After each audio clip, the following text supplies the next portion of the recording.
What's going on, everybody? Welcome to your daily astrology horoscope for Monday, March 13th, 2023. Astrologer Brian Scarborough here, Fixed Air Moon, keeping the collective fixed on astrology. I appreciate you all. I hope everybody had a great weekend. Hope you're all doing outstanding and ready to get this week underway. And at least in America, we sprang forward an hour, so we lost an hour of sleep. So maybe that's playing into our days a little bit too. But if we look at this horoscope today, we're going to see a moon in Sagittarius. We're going to see a sun in Pisces. That sun's going to come to 23 degrees, and Neptune just went to 25 degrees. So that conjunction is getting tighter and tighter. Pisces, Sag, this holds a lot of spiritual wisdom. This holds a lot of intuitive knowing, and definitely an ability to say kind of F it sometimes and just kind of go on the adventure, trust that we are following the right path in life. However, it is a square by sign point here, so there's definitely some of that energy, but there's also this chaos, sort of energy. This everything's a mess. It feels very sloppy, and things are kind of like coming to a sloppy place in our life, especially when we look to tomorrow when we're going to get that third quarter square with the moon and the sun. But that moon comes into Sag. It definitely wants to be more hopeful. It's definitely bringing more positive energy, a bigger outlook, trying to get us out of maybe such a confined space in our life and kind of see bigger pictures or learn something new. Definitely brings more, but it is going to square Saturn for the first time since Saturn's been in Pisces. So it's the first moon in Sag square Saturn in Pisces. That's definitely something we haven't felt in a very long time, about 30 years, right? So Saturn's trying to hold things together, but everything is still kind of like up in the air. There's, emotional maturity that we have to have right now. We do have to kind of hold things together in our life in some way, shape, or form. We can want to just be completely free from so many areas of life, but realizing that there's still contracts, that the universe is set into place that we still have to deal with and we still have to show up for. So we're trying to see where we, have to be spiritually disciplined, where we have to be, kind of almost reminds me of a little bit of like religion, right? Like show up on this day, it reminds me of church in a way, I'll be honest, but not so much in a churchy way, but like that we're showing up for the universe, that we are being optimistic, but that we're still getting things done. And that can be hard because we can definitely want to just say, no, I'll just do the slop today. And it does bring sort of a heaviness that could carry throughout the day and into tomorrow. Also, of course, we've talked a lot about Mars square Neptune. Well, the sun's starting to square Mars too. So I like the sun square Mars. It is our two defining planets. It's, very masculine energy, very fiery energy in square. So it's definitely trying to get something done, but it's taking this sun in Pisces, which is ever abundant, ever expanding. It's the infinite, right? And then Gemini is so much more smaller. It's about our environment, and Mars is there. So we're at a little bit of a conflict because we know we want to take action, but is it small action? Is it big action? Moon square Saturn. Gosh, this feels so sloppy, feels kind of off. Or we're feeling like really, a big push towards something in our life. And maybe this is where we clean things up. Maybe this is like, I know nothing's in Virgo, but if we look at Virgo, right, with all this mutable energy with Mars in Gemini, which has been there for a lifetime, it feels like a moon in Sag, and then all this Pisces energy with Saturn, Mercury, the Sun, and Neptune, there is this big, release point to Virgo. So there is something about Virgo here that's we're still cleaning up some messes, and today it can feel like maybe our subconscious is being met with where that's actually taking place, and that we're actually going to expand what's close to us by doing what's necessary in reality without escaping too much. The other thing that's really, interesting that's playing out is Venus in detriment here, of course, but also in Aries is starting to square over to Pluto.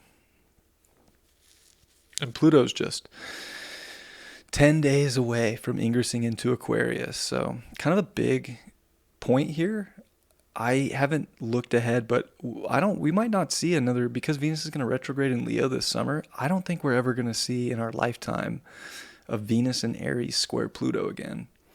So definitely, that pressure is building up. And that deals with money. This deals with our values. It deals with relationships.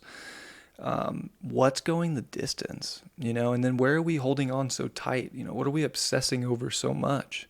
What's so, engraved and embedded into our identity of what value is? Things are getting brought up right now. So we are trying to kind of expand into bigger territories consciously, but then there's almost like traps, like reality traps that deal with maybe, money situations, comfort situations that are kind of like, it kind of reminds me of the devil card, like kind of chaining us to certain parts of this reality that do we really want to still hold a contract with?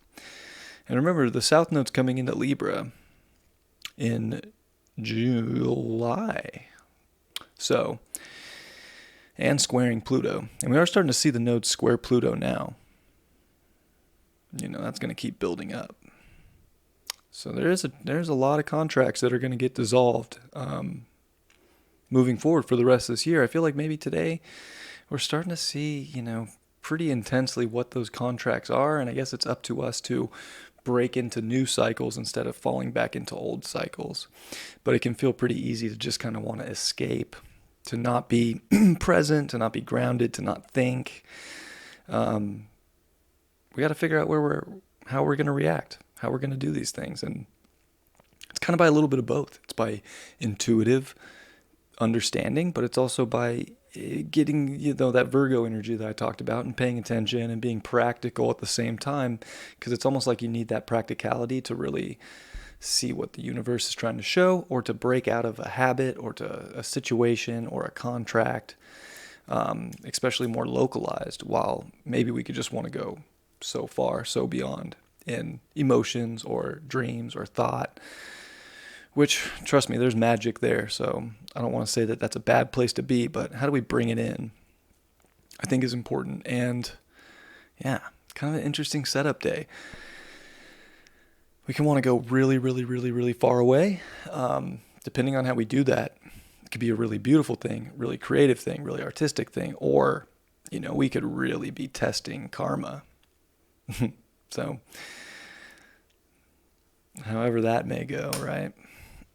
Sometimes we got to test karma. Got to test fate.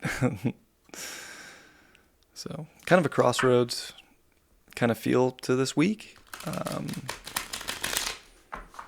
As we're on the tail end of really new energy with Pluto coming into Aquarius, and even Mars coming into Cancer, because Mars has been in Gemini since September. It's been forever.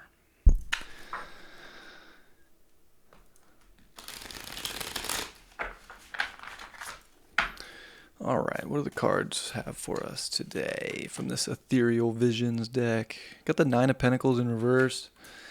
Kind of funny. It is the card of like doing it kind of on your own, kind of reaching wealth, material, or even just within your own security, kind of on your own, right? I feel like today tests that, especially with Venus starting to square Pluto, Moon square Saturn. Yeah, there's like some kind of a spiritual test that's trying to manifest in our realities to say, do you really have it on your own, or have you been actually projecting that you do when you don't, and you've actually been relying on something else very intensely? Or have you been trying to do it so much on your own that you're not connecting, and that you're not kind of encompassing everything, but you're maybe kind of isolating as well? King of Wands. A lot of power, a lot of authority can be driven from our heart right now. Can really get us in a place of knowing kind of where we want to put the passion right now. I think that today there is this intense kind of energy. It's very fiery energy, but there's not a ton of fire in the chart. Of course, Jupiter, Venus, Chiron, but a lot of water, a lot of air. I mean, the moon's in fire too, actually. So yeah, there is a lot of fire. It's actually fiery. And Sun, Mars square. it's fiery today. So, got to put our passions into the right places. I think that that's very important. And not just anything. It's almost like we're got to check in with the universe here instead of just the ego. And the Seven of Pentacles, which makes sense too to get this, because it's not when you feel like you're doing something that is really paying off or has purpose or at least makes you feel good. When you look at the work, it's not so bad. You're kind of like, yeah, I got this to get done and I'm going to handle it. If we're looking at the pile of things in our realities that are piling up that we don't want to deal with, maybe this is the time to deal with those things and try and look at the positive and shift things into perspective so that we feel like no matter what it is, we're accomplishing something that is always going to bring that return on our investment of energy. So something to keep in mind. So I hope you all have a lovely Monday. I appreciate you all very much, and I will see you all tomorrow. Much love. Peace.